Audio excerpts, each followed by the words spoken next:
오늘은 사도신경 강의 5번째 시간으로 예수님은 무엇을 하셨는가에 대해서 함께 이야기를 나누겠는데요. 예수님은 무엇을 하셨는가? 오늘은 첫 번째 시간이고 다음 주까지 2번에 걸쳐서 말씀을 함께 나누겠습니다. 여러분, 유대인들의 입장에서 생각해 보면 예수님을 십자가에 못 박는 데는 나름의 이유가 있었습니다. 여러분, 그 이유가 무엇일까요? 그들의 생각에 예수님은 사람의 탈을 쓰고 하나님이라고 우겼기 때문입니다. 여러분, 예수님은 누가 보아도 사람이었습니다. 생김새도 사람이고 하는 말도 사람이고 밥 먹고 뒤로 내는 것이며 찌르면 피나는 것이며 모든 것이 영락없는 사람이었습니다. 그런데도 예수는 그들 보기에 스스로 하나님이라고 고집했습니다. 오직 하나님만 하실 수 있는 죄사함을 선포했고 하나님을 감히 아버지라 불렀습니다. 심지어 요한복음 10장 30절의 말씀처럼 나와 아버지는 하나이니라 라고 말씀도 하셨습니다. 그러니까 유대인의 눈으로 보면 인간이 감히 하나님을 사칭하는 신성 모독의 죄를 저지른 것입니다. 그러니 그들은 예수를 그냥 둘 수가 없었습니다. 그래서 십자가에 못을 박았습니다. 그런데 우리는 유대인이 죽인 예수님을 하나님으로 고백합니다. 여러분, 이것은 사실 쉬운 고백이 아닙니다. 그렇다면 여러분, 유대인들이 넘지 못한 신앙의 벽을 우리는 무엇으로 넘었습니까? 바로 그것이 오늘 우리가 읽은 빌립보서의 말씀을 통해 보게 되는 성육신의 비밀입니다. 우리는 그분을 하나님을 사칭한 몹쓸 죄인이 아니라 거꾸로 사람이 되신 존귀하신 하나님으로 고백합니다. 그분은 유대인이 주장하는 것처럼 사람이 맞습니다. 성자 하나님은 우리를 구원하시기 위해 친히 낮아지셔서 인간의 몸을 입고 이 땅에 오셨습니다. 예수님은 정말로 완전한 사람이 되셨습니다. 임마누엘이라는 이름에 걸맞게 온전히 우리와 함께 하시기 위해 혈관 하나, 신경 하나하나까지 온전히 사람이 되셨습니다. 우리에게 오시기 위하여 하신 일인데 유대인은 그런 예수를 신성 모독으로 몰아갔으니 예수님의 마음이 얼마나 답답했을까요? 여러분, 우리가 사도신경을 통하여 하나님이 사람이 되시는 예수님의 출생과 그리고 우리를 위한 죽음, 그리고 부활과 승천, 다시 오심을 약속하신 재림까지를 우리는 사도신경을 통하여 믿고 고백합니다. 그는 성령으로 잉태되어 동정녀 마리아에게 나시고, 이것을 바로 교리적으로 성육신이라 부릅니다. 여러분, 여기서 성육신 할 때 성자는 거룩할 성자가 아닙니다. 이루다, 이룰 성자를 씁니다. 그러니까 성육신은 육신을 이루셨다, 육신이 되셨다라는 뜻입니다. 예수님은 우리와 다른 특별한 육체가 아니라 우리와 같은 육체를 가진 사람이 되셨습니다. 이 성육신이야말로 무엇보다 신비 그 자체라 할 수 있습니다. 여러분, 하나님이 사람이 된다는 것을 어떻게 사람의 머리로 이해할 수 있을까요? 정자와 난자의 결합이 아니라 성령으로 잉태되신 주님, 그것도 처녀의 몸에서 잉태되신 주님을 사람의 머리로 어떻게 이해할 수가 있겠습니까? 남자를 알지 못하는 여인을 통해 우리 주님께서 태어났다는 사실은 과학의 언어로는 도저히 이해할 수도 설명할 수도 없는 사건입니다. 여러분, 사실 입에 담기에도 불경하지만 역사 속에는 예수님을 로마 군인의 사생아로 추측하는 불경한 생각들도 있었습니다.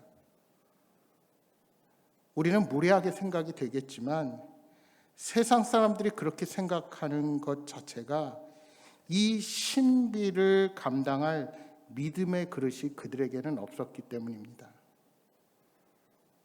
그런데 이 놀랍고 신비한 사실을 오늘 저와 여러분이 믿는다는 자체가 믿음은 정말로 주님이 주신 선물이라 아니할 수가 없다는 사실을 다시 한번 깨닫게 됩니다. 여러분이 예수님의 육신의 부모 요셉이나 마리아라고 한번 생각을 해 보십시오. 아직 관계도 맺지 않은 상태인데 처녀가 잉태한 상황을 어떻게 받아들일 수가 있었을까요? 여러분, 우리에게는 성육신이 신비이지만 마리아의 약혼자 요셉에게는 하늘이 무너지는 고뇌의 시간이 되었을 것입니다. 여러분, 한번 여러분이 요셉이라고 상상을 해보십시오. 약혼자와 한 번도 동침한 적이 없는데 어느 순간 아내의 배가 불러옵니다. 아무리 생각해도 자신은 아닙니다. 그럼 어떤 생각이 들겠습니까? 그래서 조용히 파혼하고자 결심을 했습니다. 그러한 고뇌 가운데 천사가 나타나서 성령으로 임신한 사실을 알려줍니다. 물론 그 천사의 통보가 확실하다 하더라도 모든 사람들의 시선과 상황을 뚫고 신실하게 남편의 그리고 아비의 역할을 감당하기까지 너무나도 그에게는 많은 역경이 따랐을 것입니다. 정말 큰 믿음 없이는 그 모든 과정 가운데 순종하기가 쉽지 않았을 것입니다. 따라서 요셉의 믿음이 대단하다 할 수 있습니다. 물론 마리아의 믿음도 더욱 귀합니다. 예수님의 잉태가 요셉에게는 고뇌였다면 마리아에겐 여인으로서 명예가 걸린 순결의 문제였습니다. 당시 시대적인 정황을 감안한다면 여인의 순결은 목숨과도 같았습니다. 그런데 우리들의 구원을 위해 마리아는 자신의 가장 소중한 순결의 문제에 목숨을 걸었던 것입니다. 그런데 예수님은 이렇게 성령으로 잉태되셨지만 우리와는 똑같은 탄생 과정을 겪으셨습니다. 여러분, 우리나라 고대 탄생 설화처럼 무슨 알에서 태어난 것이 아니라 어머니 뱃속에서 10달 동안 계시다가 태어났습니다. 그리고 우리와 똑같이 어린 시절, 유년 시절을 거쳐서 어른이 되었습니다. 그렇다고 우리 예수님은 슈퍼맨처럼 특별한 육체를 가지신 것도 아니었습니다. 우리와 똑같이 배고파하시고 피곤해하시고 잠을 주무셨습니다. 우리와 똑같은 완전한 인간으로 이 땅에 오신 것입니다. 그러니까 다른 점은 오직 하나입니다. 성령으로 잉태되어 동정녀 마리아에게서 나셨다는 것입니다. 여러분, 왜 이 사실이 중요합니까? 예수님은 남자를 알지 못하는 처녀의 몸에서 태어나셨습니다. 상식적으로는 말이 되지 않는 이야기이지요. 사람들에게 비웃음을 받기 딱 좋은 이야기입니다. 그런데도 왜 우리가 이렇게 신앙 고백을 합니까? 그것은 우리의 구원과 관련이 있기 때문입니다. 예수님께서 인간을 구원하시는 방법은 인간이 지은 죄의 형벌을 대신 받는 것입니다. 그렇게 하기 위해 예수님은 우리와 똑같은 인간으로 이 땅에 오신 것입니다. 형벌을 받는 예수님이 슈퍼맨처럼 특별한 육체였다면 그것은 결코 형벌이 아닐 것입니다. 예수님은 모든 면에서 우리와 똑같은 인간으로 오셔서 형벌을 우리 대신에 받으셨습니다.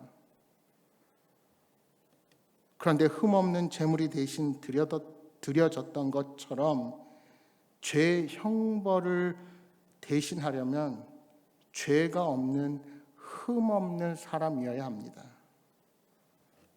그런데 문제가 무엇입니까? 모든 인간은 이미 태어날 때부터 첫사람 아담이 지은 죄의 영향 아래 놓여 있다는 것입니다. 예수님은 이 죄의 영향을 피하고자 일반적인 방법이 아니라 성령으로 잉태되어 동정녀의 몸에서 나셨습니다. 성령님이 죄가 예수님에게 영향을 미치지 못하게 하신 것입니다. 그래서 예수님은 완전한 인간이지만 죄가 없는 인간이 되셨습니다. 정리하면 예수님은 우리와 똑같은 인간으로 이 땅에 오셨습니다. 특별한 육체가 아니라 우리와 똑같은 육체를 가지셨습니다. 그런데 단 한 가지 다른데 성령으로 잉태되어 동정녀 마리아에게서 나셨습니다. 예수님은 우리 죄를 용서하시기 위해 죄 없는 인간으로 오셨습니다.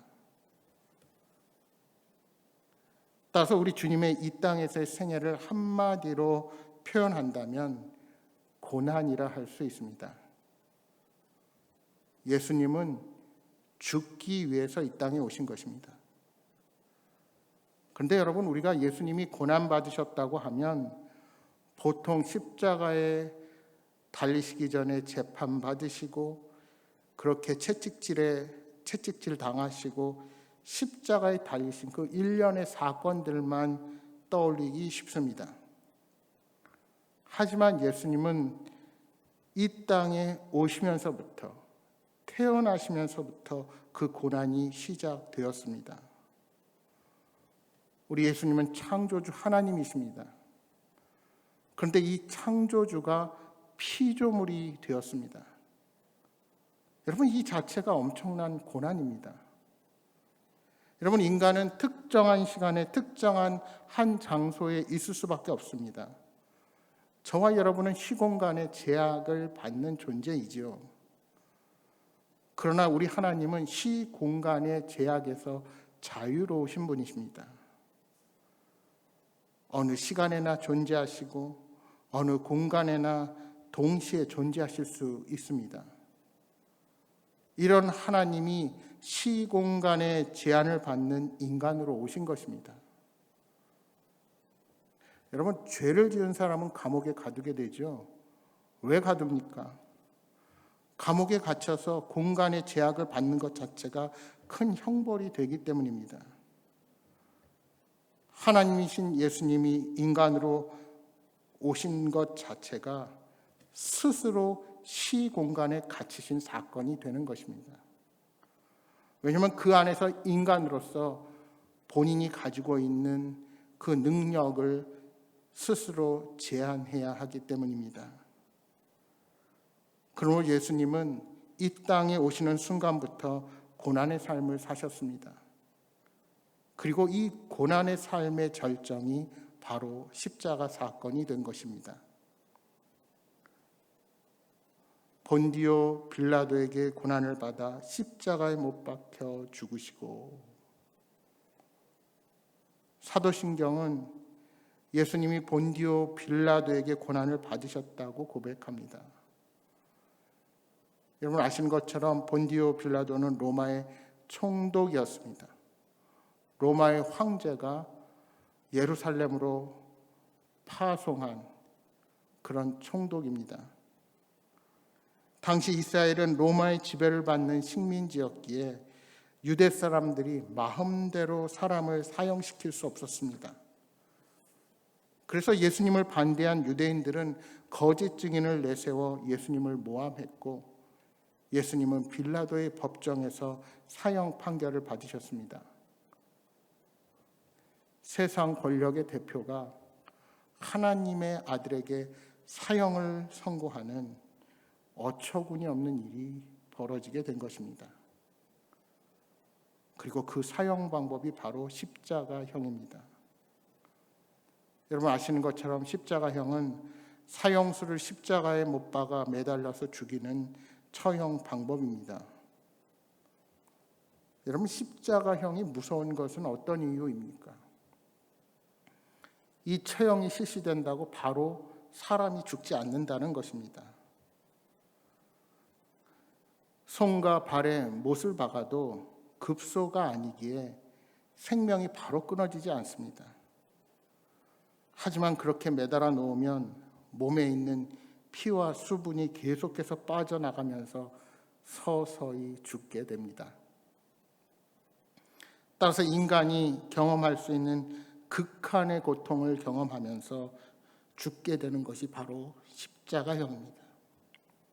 그러니까 당시에는 가장 극한 죄인이 십자가형에 처해졌습니다. 죄 없으신 하나님의 아들이 죄인을 위해 이런 고통을 당하신 것입니다. 그런데 여러분 우리가 십자가의 고난을 이야기할 때 육체적 고통에만 초점을 맞춰서는 안 됩니다. 극한의 육체적 고통을 이겨내는 영웅적인 이야기는 사실 다른 신화에서 많이 찾아볼 수 있습니다. 여러분 그리스 신화에 나오는 프로메테우스 같은 경우는 독수리가 심장을 쪼아먹지만 죽지 않고 회복됩니다. 다음 날에도 독수리가 또다시 심장을 쪼아먹죠. 이 고통이 끝없이 반복되지만 프로메테우스는 영웅적으로 이겨냅니다. 여러분 예수님의 십자가 고통은 단순히 육체적인 고통이 아닙니다. 십자가는 흉악한 죄인을 죽이는 처형 방법이었는데 예수님은 죄가 없으신 분이십니다. 아니 단순히 법률적인 죄가 없다는 것이 아니라 죄와 전혀 상관이 없는 완전히 의로우신 분이십니다. 완전히 의로우신 분이 가장 죄인의 신분으로 죽으셨습니다. 그러니까 이것은 육체적인 고통보다 더한 고통이라 할 수 있습니다. 왜 하필이면 십자가일까요? 죄인을 처형하는 방법이 여러 가지가 있는데 왜 예수님은 십자가에 달려 돌아가셨을까요?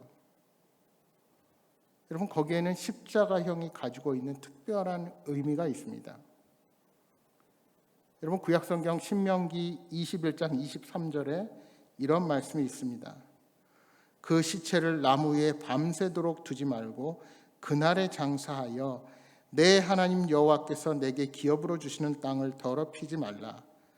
나무에 달린 자는 하나님께 저주를 받았음이라. 나무에 달린 자는 하나님께 저주를 받았습니다. 고대 중근동의 처형 방법에 나무에 달렸다는 것은 이렇게 완전히 저주받았다는 것을 뜻하는 처형 방법입니다. 특별히 이 신명기 21장 23절 말씀은 신명기 율법 중에 기타 규정으로 나무에 달린 자는 하나님께 저주를 받는다 하는 것을 강조하는 말씀입니다. 이 말씀 때문에 유대인들은 십자가형으로 죽은 사람은 다 하나님께 저주를 받았다고 생각했습니다. 그렇습니다. 예수님이 십자가에 달리신 사건은 하나님께 저주를 받은 사건입니다. 하나님이 사랑하시는 하나뿐인 아들이 아버지에게 버림받고 저주받은 사건이 바로 십자가입니다. 아버지에게 버림받은 아들, 이보다 더 큰 아픔이 어디에 있겠습니까? 단순히 우리를 위하여 죽으신 것뿐만이 아닙니다. 아버지에게 버림을 받고 처형을 당하게 된 것입니다. 예수님은 왜 십자가에서 하나님의 저주를 받아 고통스럽게 죽으셨을까요? 원래 이 고통은 우리가 받아야 할 고통입니다. 하나님께 저주를 받아 영원한 고통 가운데 거하는 것이 본래 예수님이 아닌 우리들이 있어야 할 자리였습니다. 우리는 그렇게 죄인이었습니다. 따라서 예수님의 십자가는 우리가 받아야 할 형벌을, 우리가 받아야 할 저주를 예수님이 대신 받으신 것입니다. 예수님이 우리 대신에 형벌을 받으셨기에 우리가 죄의 용서를 받고 구원을 얻게 된 것입니다. 십자가는 죄를 반드시 심판하시는 하나님의 공의와 그 죄인을 용서하시는 하나님의 사랑이 겹쳐지는 곳이 바로 십자가입니다. 하나님의 공의와 하나님의 사랑이 그 십자가 위에서 한꺼번에 이루어진 것입니다. 오늘 서두에 읽었던 빌립보서 2장 6절 이하 8절 말씀을 묵상하면서 오늘 말씀을 마치려고 합니다. 우리 6절에서 8절 말씀 세 절만 같이 읽어보겠습니다. 6절에서 8절 오늘 본문에 해당하는 말씀인데요. 6절에서 8절까지 천천히 읽습니다. 그는 근본 하나님의 본체시나 하나님과 동등됨을 취할 것으로 여기지 아니하시고 오히려 자기를 비워 종의 형체를 가지사 사람들과 같이 되셨고 사람의 모양으로 나타나사 자기를 낮추시고 죽기까지 복종하셨으니 곧 십자가에서 죽으심이라. 아멘. 여러분, 이 말씀은 어찌 보면 예수님의 입장에서 성육신을 노래하는 말씀이라 할 수 있습니다. 근본 하나님의 본체이신 성자 하나님이 자기를 비웠습니다. 자기를 낮추시고 종의 형체를 가지셨습니다. 죽기까지 복종하사 십자가 위에서 죽으셨습니다. 여러분, 우리한테는 익숙한 사람의 형체이지만 주님께는 종의 형체입니다. 우리 인간에게는 오랫도록 살아온 삶의 터전이지만 주님께서는 하나님의 영광을 포기하는 일이었고 존귀한 하나님의 자리에서 비천한 사람의 자리로 내려오시는 일이었기에 예수님께는 고통스러운 자리였습니다. 제가 예전에 젊은 시절에 서울여대 대학교에 청년부를 맡았던 시절에 태국에 선교를 가서 산마을에서 처음 잠을 잘 때였습니다. 우리 교회도 똑같은 태국을 다녀와서 나중에 우리 다녀온 청년들, 우리 성도들도 계시지만 그때는 훨씬 이전이라서 훨씬 그 산마을에 전기도 안 들어오는 지역도 많이 있었고 더 낙후되어 있었습니다. 고산적 마을에 들어가서 잠을 자는데 그들이 사는 집이 이렇게 땅바닥에 있는 집이 아니라 원두막처럼, 우리나라 원두막처럼 아래 공간이 비어있고 그 위에서 잠을 자는 형태로 그렇게 생활을 합니다. 그래서 전기도 나오지 않아서 밤에는 일찍 깜깜해지니까 잠자리에 일찍 들 수밖에 없습니다. 그런데 밤에 잠을 자는데 그 밑에 공간으로 돼지가 꿀꿀거리고 심지어 닭이 옵니다. 가신 분들은 아시겠지만 그냥 막 돼지랑 닭을 방목해서 막 마을을 뛰어다녀요. 걸어다녀요. 그런데 얼마나 닭이 울어대는지, 닭이 새벽에 온다는 건 거짓말이더라고요. 첫날은 계속해서 잠을 깨고 설쳤던 기억이 있습니다. 비록 전기가 나오지 않아서 불편하고 그러다 보니 씻는 것도 대강 씻었지만 밤하늘에 너무나도 많은 아름다운 별을 볼 수 있어서 자연이 주는 아름다움도 좋았습니다. 하지만 울타리 없이 키우는 돼지와 닭들이 밤새도록 시끄럽게 짖는 소리만큼은 고역이 아닐 수 없었습니다. 어떻게 여기 사는 사람들은 저 소리를 들으면서 잠을 잘 수가 있을까 하는 생각이 들었습니다. 근데 며칠 지나니까 피곤해서 나도 모르게 그 소리도 모르고 자게 되더라고요. 여러분, 우리는 그렇게 낯선 곳에 머물면 하룻밤도 힘들 때가 있습니다. 그런데 세상의 창조주여 모든 것이 가능하신 예수님이 우리를 위해 낮고 천한 인간으로 오셨습니다. 그것도 우리를 위해 아무도 가지 않은 고난의 길을 스스로 선택하시고 걸어가셨습니다. 누추한 사람의 몸을 입고 이 땅에 내려오신 그 성육신 자체가 우리에겐 너무나도 큰 은혜요 감사의 제목인 것입니다. 결국 예수님의 고난, 십자가뿐만 아니라 이 땅에 오심 자체가 우리에게 너무나도 큰 사랑이요, 우리는 그 사실 앞에 감사할 수밖에 없는 존재들입니다. 그 크신 사랑 때문에 우리가 직접 하나님을 경배할 수 있게 되었고, 우리에게 보내주신 성령님으로 인하여 날마다 내 곁에 계신 놀라운 사랑을 경험하며 살아가게 된 것입니다. 사랑하는 여러분, 하늘 영광을 버리고 이 땅에 오신 예수님이 그 크신 사랑 때문에 오늘 저와 여러분이 이 자리에 있을 수 있고 우리가 그분을 높이 찬양할 수 있다는 사실에 감사하시기 바랍니다. 세상의 많은 사람들이 진리를 찾기 위해 자기 수양을 하고 끊임없이 고행을 하고 신을 만나고자 애를 씁니다. 자기 자신을 연단하기도 하며 만나기 어려운 신을 마침내 만나고야 말겠다는 신념으로 애를 씁니다. 자신의 노력으로만 참 신을 만날 수 있다고 믿는 것입니다. 참으로 안타까운 모습입니다. 그러나 우리는 나를 위해 스스로 내 곁으로 오신 주님, 그 우리 주님의 크신 사랑 때문에 구원을 얻었습니다. 그 사랑을 기억하며 날마다 주님과 동행하며 진정한 삶의 기쁨 가운데 살아가시는 여러분 모두가 되시기를 주님의 이름으로 축복합니다.